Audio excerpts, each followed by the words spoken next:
nuestro entrevistado. Así que, el nombre, por favor.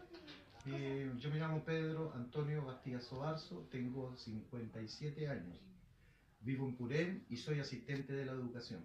Trabajo en la escuela F53 como inspector. Entonces vamos a empezar con las primeras preguntas. La primera que tengo aquí es, ¿en qué lugar se encontraba viviendo entre el año 70 a 73?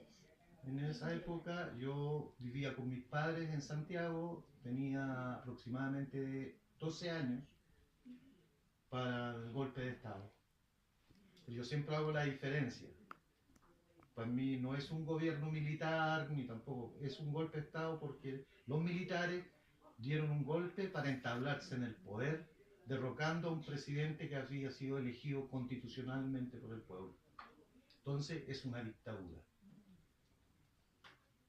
¿Qué consecuencias se pueden observar a corto plazo? ¿Que usted vivió, familiares que usted tuvieron que ver?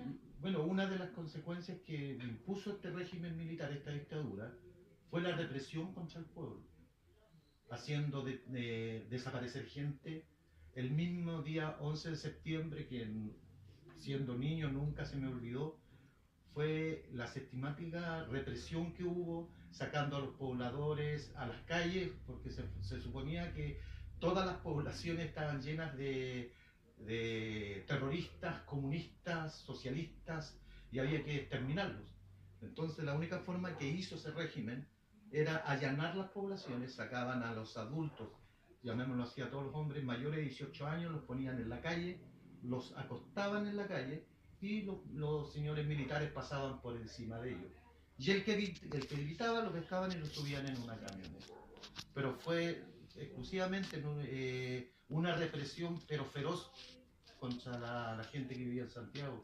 A mí me tocó vivía en una población, ya atrás de mi población había una toma, que en esos años era muy común, que la gente se tomara sitio por la asunto de la vivienda, y fue bombardeada. En la noche del día 13 de septiembre bombardearon esa población y murió harta gente, que nosotros como éramos niños íbamos a vernos, veíamos cómo levantaban los cadáveres y los tiraban arriba de una camioneta. Entonces, podemos hablar de que en ese entonces como, se trataba a personas como enemigos, Sí. sin diferenciar de nada, y además hablamos de vulneración de derechos humanos hacia las personas. Sí, fue sistemática. La violación a los derechos humanos bajo la dictadura militar fue sistemática, como te digo, y duró todo el periodo de los 18 años que estuvo esta dictadura en el poder. Fue una dictadura, si uno analiza y ve la historia, fue una de las más sangrientas de Latinoamérica. Que sin menospreciar, le costó, en esta dictadura mató a 3.600 personas. Y todavía creo que hay no sé cuántos cientos de detenidos desaparecidos que no sabemos dónde están. Igual hablen un poco de su experiencia, acaso cuando se hizo mayor, fue viendo cada vez más, y obviamente conforme la edad fue más entendiendo la situación. Claro, es que cuando ya empezamos, no tuve una juventud como la están ahora, que la de nosotros fue siempre. Nosotros vivimos bajo un toque de queda durante hasta el año 80, donde no podíamos salir, nuestras libertades estaban coartadas. Si nos juntábamos en grupo, no, mira, ellos están haciendo algo, hay que ir a tomarlo. Y fuimos creando conciencia, donde tú ves dolor, desesperación, hambre, donde la gente no tenía que hacer ni que comer, no había trabajo. Se creó el famoso PEN y el POP, donde nuestros padres ganaban 1.500 pesos cada 15 días, que si tú lo vuelves ahora, a plata de ahora, serán ¿cuánto? 15.000 pesos para alimentar una familia de 5 o 6 bocas. Entonces empezamos a tener una conciencia social y empezamos a organizarlo, y nos organizamos a través de la iglesia, porque la iglesia era como lo único donde podíamos juntarnos. Y entendimos que teníamos que luchar contra esta dictadura y asumir el rol que podíamos hacer, pelear, demostrarle al mundo que sí había un pueblo que estaba dispuesto a romper estas cadenas que lo hacía don Augusto con todos sus secuaces y asesinos. Y así fue como nosotros empezamos a formar organizaciones, empezamos a educar al pueblo. Yo pertenecía a un grupo que se llamó Lincoln, que siempre lo voy a llevar en mi corazón porque fue que los hizo hizo la conciencia social y lograr lo que logramos, que no era lo que están pasando ahora, porque ahora para mí es lo mismo, no ha cambiado nada. Hoy día los violadores de los derechos humanos salen de libertad porque están viejitos, que pobrecitos, que esto. Pero cuando estuvieron bien, mataron y torturaron, hicieron desaparecer mujeres y nadie dijo qué pobrecito. Entonces ahí esa es la experiencia de más o menos que tengo de cuando era joven y por esa misma situación tuve que emigrar, tuve que venirme de Santiago y me vine para acá. Si usted ha dicho que se vino el año 81 me tuve que venir, con 21 años, 22 me acuerdo. ¿Por qué algunas razones de por qué se vino? Porque, como les digo, yo empezamos a pertenecer a organizaciones sociales que queríamos dar una lucha frontal contra la dictadura para poder ver cómo la gente la organizábamos para pelear por nuestros derechos, los derechos de los trabajadores, los derechos de los estudiantes. Y fuimos perseguidos por el aparato represivo que tenía esta dictadura, que en ese tiempo se llamaba CNI. Y la CNI era un aparato del Estado para reprimir a los ciudadanos y que sufría crueles torturas, y si tú morías en la tortura te hacía desaparecer. Yo fui perseguido, tuve que emigrar porque me buscaban, mi hermano no alcanzó, mi hermano mellizo, les contaba que tengo un hermano mellizo, él fue detenido por los aparatos represivos, fue relegado 3 meses a Yayauquén, donde queda Yayauquén no teníamos idea. Así que por ahí conseguimos unos medios y pudimos ubicarlo, porque si no lo ubicábamos mi hermano desaparecía. Esto igual, vamos a rescatar un poco esto de la iglesia, la ayuda que ofrecía la iglesia en ese tiempo. En ese tiempo la iglesia fue un pilar fundamental para la gente que tenía a sus familiares desaparecidos, encabezada por nuestro gran cardenal, obispo que tuvimos, que era el señor Raúl Silva Enrique, que en paz descanse. Él fue el fundador de la Vicaría de la Solidaridad, donde todos los familiares de presos políticos y desaparecidos tenían la oportunidad de saber algo de sus familiares. Él fue un gran pastor de este país, que por cosas que pasaron, él se fue. El legado que dejó los pastores que hoy día tenemos gobernando nuestra iglesia no sirven para nada, se dedican a violar, se dedican a maltratar niños, eso están preocupados, en vez de estar preocupados de cómo el pueblo sufre, porque hoy día el pueblo sigue sufriendo, hoy día los estudiantes son reprimidos, hoy día los trabajadores son reprimidos, los estudiantes no tienen el derecho a tener organizaciones donde ellos puedan poner sus necesidades como estudiantes, una educación gratuita, que llevan tanto tiempo peleando los pingüinos por eso, pero no son escuchados y los ridiculizan, los tratan como delincuentes, porque según ellos los que andan con overoles blancos, no sé si han visto las noticias, son verdaderos delincuentes porque en las marchas destruyen casas o locales comerciales, pero esta derecha que gobierna este país se le olvidó que ellos, para lograr el poder, bombardearon la moneda. Entonces, ¿de qué están hablando ellos? En base a su experiencia personal y familiar, ¿qué marcó más su vida, su adolescencia? Porque hablamos de una adolescencia limitada, usted nació con miedo, con inseguridad. Lo que más nos marcó esta época fue ver cómo un gobierno reprimía tanto al pueblo, porque yo me acuerdo, salíamos a las calles cuando empezaron recién las protestas y los carabineros como le pegaban a la gente, les disparaban, y eso te causa como un temor, como que dices, yo, ¿para qué estoy aquí? Yo creo que eso los marcó mucho. No tuvimos, hoy día la juventud tiene la posibilidad, bueno, se volvió esta democracia, entre comillas, que tenemos, un poquito más de libertad, donde ustedes pues, han vivido su juventud, van a fiestas y todo. Nosotros no, nosotros fuimos la juventud postergada de este país. A nosotros a los 15 años no teníamos nada, sino el único, el aparato cuadrado que se llama televisión, y lo único que lo entreteníamos, no podíamos hacer nada. Era todo prohibido por la dictadura. Y eso los marcó, te marca como persona, como ser humano, como tú relacionarte con el otro. Y ahí ven pues cuánta juventud se perdió. Empezaron, porque el mismo gobierno empezó en aquellas épocas a meter la marihuana, Yo era la vía de escape que tenía los jóvenes. No había otra. ¿Qué cosas cambiaría del golpe de Estado? ¿O todo? Mucho el golpe de Estado. No rescatar nada. No, lo cambiaría completo. Todos estos generales traidores a un gobierno democrático, que porque si la historia lo dice, no es que uno lo invente. Aquí hay dos generales que se autoproclamaron directores. El almirante Merino se proclamó director de la Marina. El general Mendoza se proclamó director de Carabineros. Cuando le juraban lealtad a un gobierno democrático, les gustara o no les gustara, pero el gobierno eligió, el pueblo eligió un gobierno que en esa época eran de 6 años. Y había que respetarlo. Si yo puedo ser oposición, es lo mismo que ahora. A mí no me gusta Piñera y me gustaría pegarle un balazo. No. Cuando son elegidos democráticamente, hay que respetarlo. Y las Fuerzas Armadas, con todo el aparato civil, porque aquí no los podemos echarle solamente la culpa a los militares. Aquí hay civiles que participaron en el golpe de Estado. Y que Estados Unidos, con toda su maquinaria, financió toda esa lucha que le hicieron a Salvador Allende. Si uno no puede olvidar, la derecha, en ese tiempo había un grupo armado de esa época, en los años 70, que se llamaba Apache Libertad, que lo primero que hace cuando Allende es elegido por el pueblo presidente, antes que lo invistieran, mata a un comandante en jefe de este país, que era René Schneider. Lo mata, y ese crimen hasta el día de hoy está impune.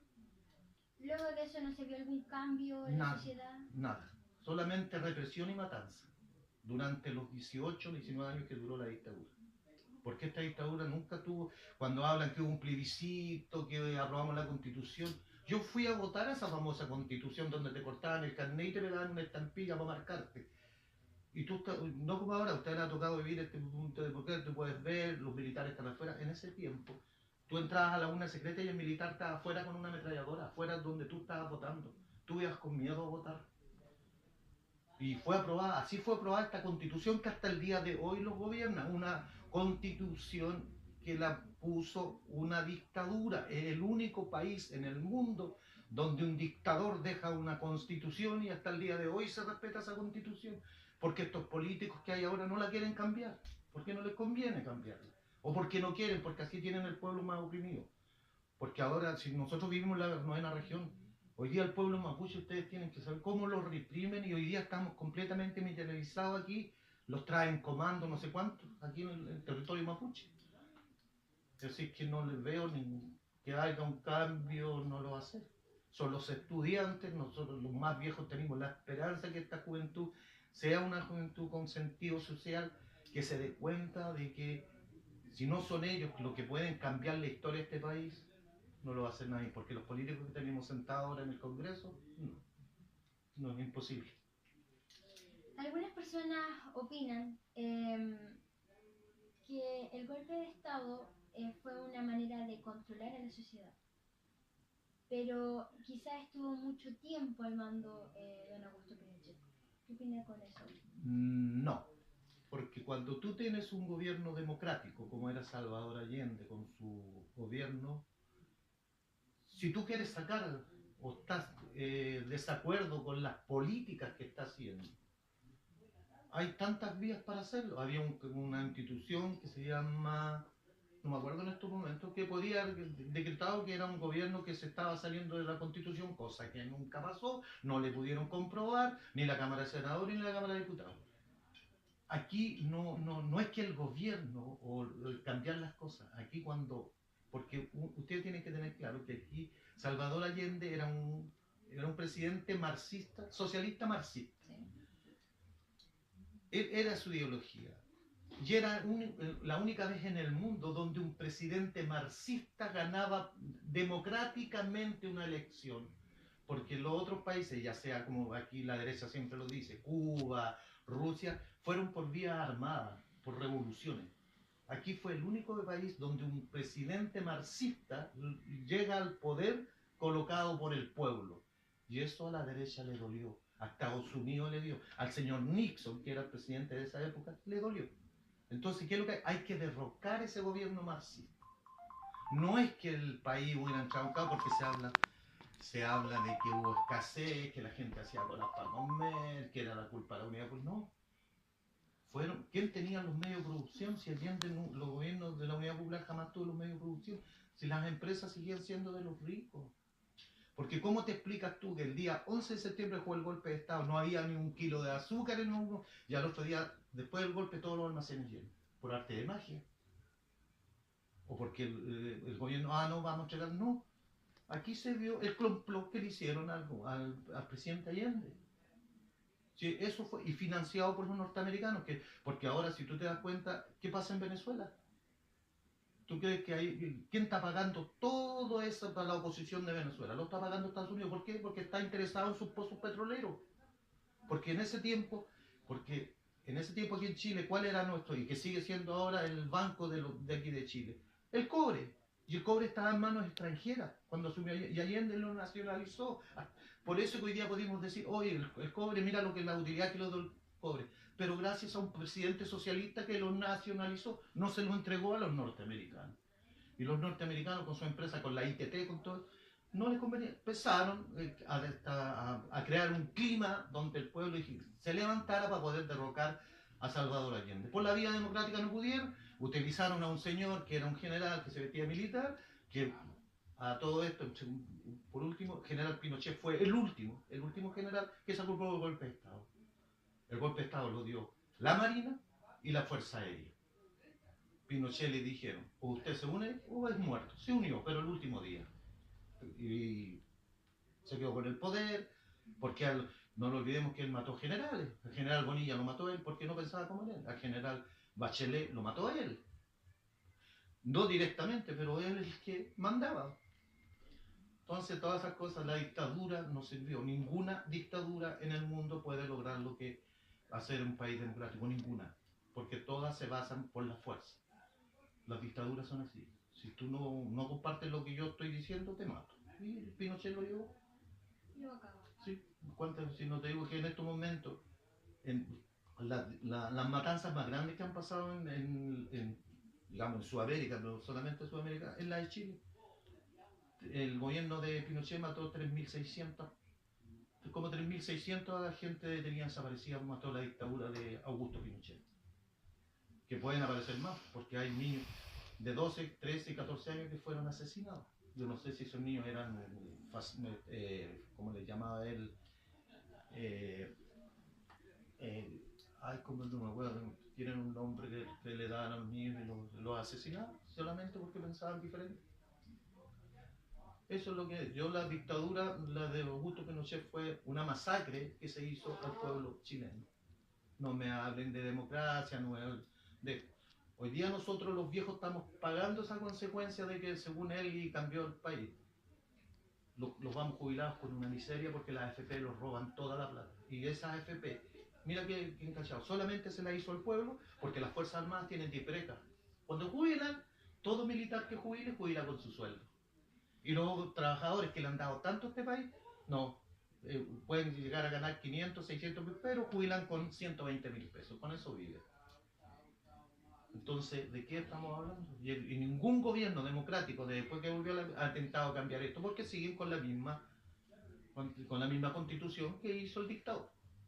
¿Por qué usted, en opinión personal, cree que pasa eso, que los políticos todavía no han querido cambiar eso? Porque los políticos, aparte de ser corruptos, porque aquí es cosa que te sientes frente al televisor o leas vas a ver que este político estaba metido con esto, la ley de pesca, ¿cuántos políticos se ensuciaron las manos con la ley de pesca?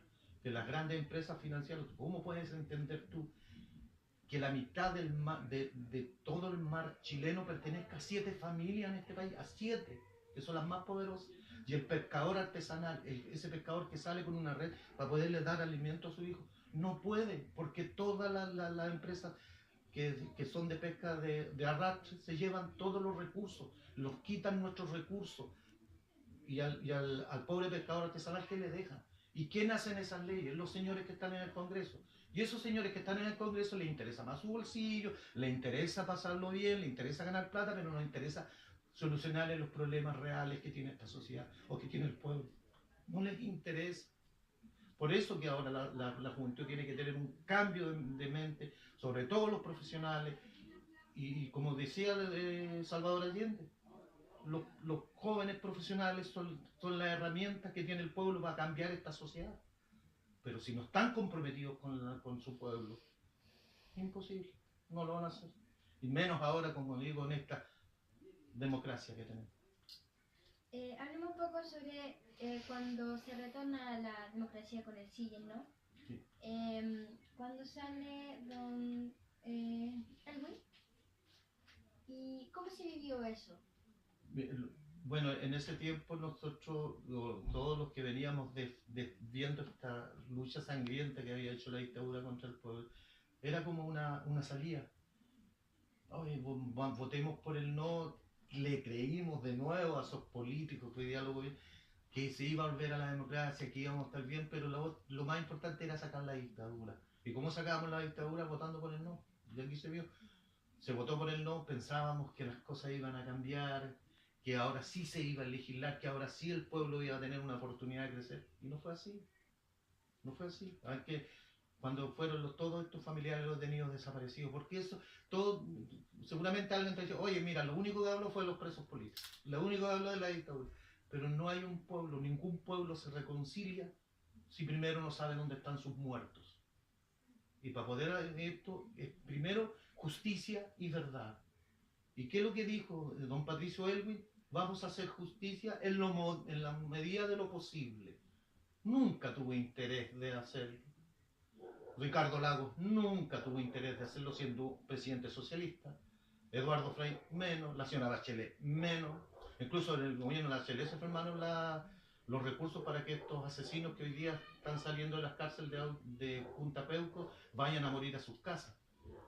Yo por una persona más, qué bien que vayan a morir a sus casas, si están viejos con cáncer.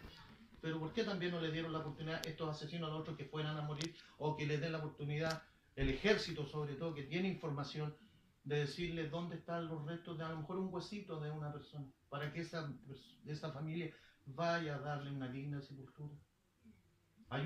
Yo admiro mucho una señora que sale, no sé si la han visto en televisión, una viejita, la tía Anita González, tiene desaparecido su esposo, a sus 2 hijos, a su yerna y a un nieto. Hasta el día de hoy no sabe. Va a morir esa mujer sin saber dónde está. Entonces, cuando vienen estos políticos a decirles que no, que todo va a cambiar, que confíen en nosotros, no, yo ya no voto. Yo no voy a votar en las elecciones. Porque no les creo. Porque se han burlado del pueblo. Se han burlado de la... Así, la típica si tú dices, oye, pero tú no fuiste a partir, no fuiste a votar, pues si para poder tener opinión hay que ir a votar. ¿Y para qué? Si yo empecé a votar de vuelta a la democracia, participé como en 7 elecciones, ¿quién me escuchó? ¿Qué va a cambiar? ¿Quién me dice que va a cambiar porque voy a ir a votar? No, ya no les creo. Porque todo el mundo te va a decir, incluso los políticos, escúchalo en la tele, oye, vienen las elecciones de los diputados, si usted quiere que las cosas cambien, tiene que votar, si no, quédese en su casa. Prefiero quedarme en mi casa si nunca me va a escuchar. Si nunca lo han escuchado. Han escuchado los estudiantes. Lo han escuchado. Siquiera lo que quieren, siquiera los básicos, los medios, que están peleando por la posibilidad de que tengan gratuidad para ir a la universidad, de que la PSU sea una PSU que mida conocimientos, de lo que tú sabes, no de lo que a lo mejor ellos pretenden que son tus conocimientos. ¿A dónde participan los jóvenes en crear una PSU? ¿Dónde los llaman a participar? No, lo hacen ellos, la élite de este país lo hace. Y pum, ahí no son estudiantes, son terroristas, porque usan overoles blancos. Pero, ¿cuál es la situación real? ¿Qué están pidiendo? ¿Quién los escucha? ¿La ministra ha ido a conversar con ellos? No, hay que reprimirlo, nomás si son una manga de vagos que andan, no se escuchan. Y eso va a ser siempre, no, porque este gobierno, ni el gobierno que venga, ni de la concertación, ni quien sea, no los van a escuchar si nunca lo van a escuchar. Entonces son los jóvenes, a través de sus organizaciones, que vengan, que todos estos políticos que están ahora gobernando desaparezcan o vengan con nuevas visiones, pueden cambiar esto, no, antes no lo van a cambiar. Y primero que nada hay que cambiar la constitución, completa la constitución, desaparecer, que el pueblo haga un plebiscito, que el pueblo llame a una constitución donde el pueblo tenga participación a través de sus organizaciones, centros de madre, centros juveniles, donde tú puedas participar, donde tú vas a dejar tus cosas. Ahí va a ser una constitución que el pueblo la hizo, no que la impuso alguien para su bien y resguardar todos los intereses de la gente rica de este país. Si este país hay 7 familias que mandan este país y no hay más. Ellos se reparten toda la riqueza de Chile. Porque tú miras para acá para el sur, todos los bosques preguntan de quién son. Las pesqueras preguntan de quién son. Si lo único que tenemos, hasta el momento, que no, y ahora con la nueva, no sé si han escuchado la noticia en Quintero, no sé dónde, que está la gente por un mal olor y por una nuez. Sí. Ahí hay 7 empresas. No, 5 empresas. 4 son privadas y hay una que es del Estado. Y adivina a quién le echaron la culpa. Que está envenenando la ciudad. A la chilena. INACAT, INDAC, no sé cómo es que se llama. INACAT parece. ¿Y para qué? Para privatizarla. Siendo que esa no fue, la quieren privatizar. Y en estos momentos la única empresa que pertenece al Estado, que podemos tener algo de recursos porque dependemos de ella, que es el cobre, pero el cobre, ¿por qué? Lo hizo un gobierno democrático, Salvador Allende, se la dejó para Chile. Se la quitó a los norteamericanos. Pero ya todo privatizando, todo. Tú sales a la carretera, todo privatizado. Tú tienes que pagar peaje para andar en las carreteras de tu país. Donde tu país, ¿qué te da? Cuando tú haces un aporte. Tú pagas tus impuestos, pagas todo, pero ¿qué te da tu país? A cambio de... Todo te cobra, todo. Porque todo está privatizado. Con el neoliberalismo. Sí. El libre mercado. Sí, lamentablemente vivimos un libre mercado y en la competencia. Yo quiero ser mejor que tú y mejor que tú. Y para eso, lo que sea, yo voy a hacer lo que sea con tal de ser mejor que tú. Tú no puedes ser mejor que yo. El individualismo. Todo eso te crea este sistema capitalista. Porque para poder ser alguien ahora te dicen, no, tienes que ir a la universidad y estudiar. Y ser doctor. Y cuando seas doctor, especialízate. Ya, cardiólogo. Y ahí sí que ganáis plata. No estáis mirando al paciente, no estáis mirando al ciudadano. No, con este, no, este no tiene para pagar, fuera. Este sí, ve. Una provocación. Ya, porque viví en un sistema capitalista que te dice que tienes que ser individualista, tienes que luchar por ti, por ti, por ti. No es una sociedad donde te digan que nosotros tenemos valores como sociedad, como seres humanos, que vivimos en una comunidad. Por lo tanto, tenemos que servir. Hoy día estamos, lo único que queremos es estudiar para ganar plata. ¿Te has fijado todo el tiempo? Es cosa mirarlo, todos los profesionales que salen ahora de las universidades, a los 2 días, a los 3 días de salida con su título, con champeta, lo primero, departamento auto, vengan. Como que el auto le da un estatus, como ser humano no. El que te da el estatus es cómo eres tú como ser humano, cómo eres como persona. Te va a ganar el respeto de toda la gente. Pero vivimos en una sociedad, en un sistema capitalista, en un sistema que el libre mercado, todo se compra, todo es desechable. Hasta los seres humanos somos desechables. Y eso viene de, como te digo, del 11 de septiembre de 1973, cuando un dictador llamado Augusto Pinochet se puso en el poder, para defenderle la riqueza a estos pequeños ricos que hay en este país. Hoy día lo tienen de ellos. Y eso no va a cambiar. Por la vía democrática lo veo difícil. Eso sería. Muchas gracias. No, gracias a usted, espero que le haya servido. Sí, de todas maneras.